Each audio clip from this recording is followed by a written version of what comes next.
All right. Well, we are continuing to keep the community together, and we thought we would have none other but our very own Matt Herbeck with Robin and Kramer.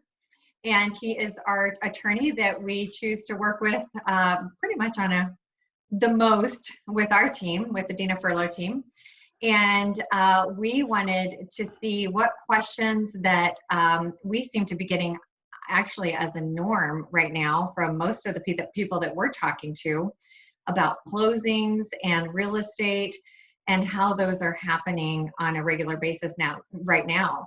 And first of all, the biggest question, are closings happening during this crisis that we're experiencing right now, Matt? Yeah, thanks. And thanks for obviously doing this. This is, I think, great for a lot of people to hear and to kind of just spawn right off that first question. Yes, they are still going on. And not only are they going on, I think they're actually kind of thriving a little bit just because they're a little bit more preparation. I think people are taking a little bit more time to plan things out prior to the closing, which is nice, whether it's lenders, other attorneys, our office itself, or agents, so that things are kind of ready to go prior to the closing date. And ultimately, then it makes that last kind of table closing where we sit down or do via virtual type platform run a lot smoother and a lot quicker, which is nice. Wow.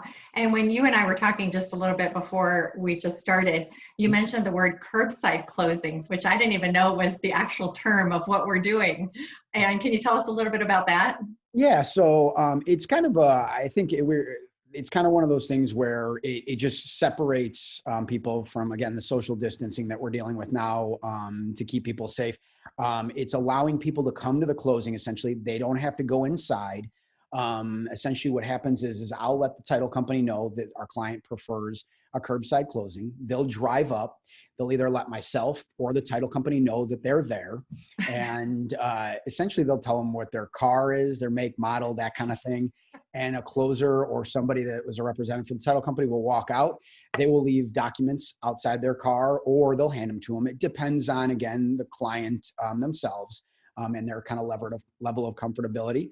But they'll leave potentially the documents right outside the car. The client will reach out, grab them, and then they can begin signing all those things. The nice thing is too, with all the technology, I have, whether it's FaceTime, Zoom, Google View, I forget what it's called, but either way, Yeah. all the different platforms, we're able to use those to discuss with our client and essentially go through the package with them, even though we're not sitting right there. And then also, ultimately, once those documents are signed, they'll put them back in either the envelope or whatever method it was that the title company brought them out to them in, put them right outside the car. They'll call the title company again, say, hey, we're completed with them. They'll come out, grab them, do everything that they need to do essentially internally, sending them to the lender for approval.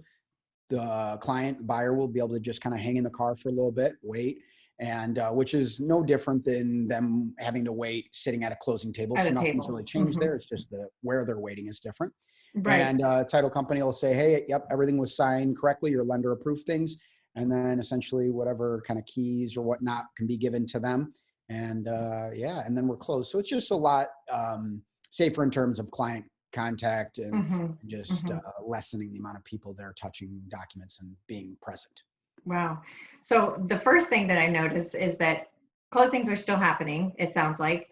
Not only are they happening, but they're being done almost more efficiently. Am I right? Absolutely. Wow. I think, and I don't want to speak as to saying that everyone's not always prepared and ready. Right. But when there are a lot of closings going in and it's a busier time of the month, whether it's the end of the month or a Friday, whatever kind of the busier times are, it seems that a lot of people are a little bit more prepared ahead of time, which is great. So that, like, for instance, sellers, so on any of our seller files, we're making sure that all documents and everything are ready to go. And basically that the deal from a seller side is closed as of really the day before. That way we can just drop the paperwork off at the closing and it's ready to go for any buyer at any time that whenever really they're there and ready to go. Our seller side stuff is already done. And that seems to be kind of the new norm. A lot of sellers attorneys are doing that.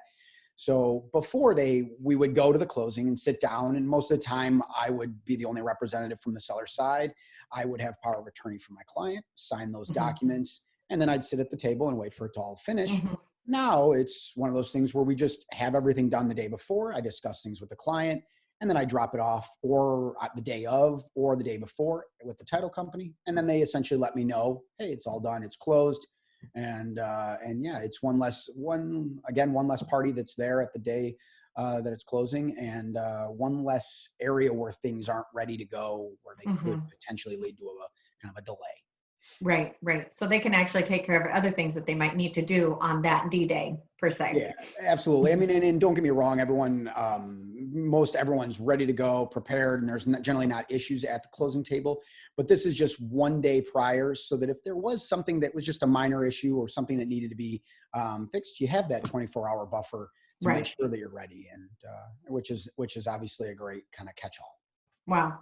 That's awesome. Is there anything that you can think of that can help our clients or future clients to better prepare for transactions or closings during this time? Absolutely. I mean, first, from a seller standpoint, there's certain things from a seller standpoint that they might have or need. And once we get a contract, we know what all that stuff is and we request it.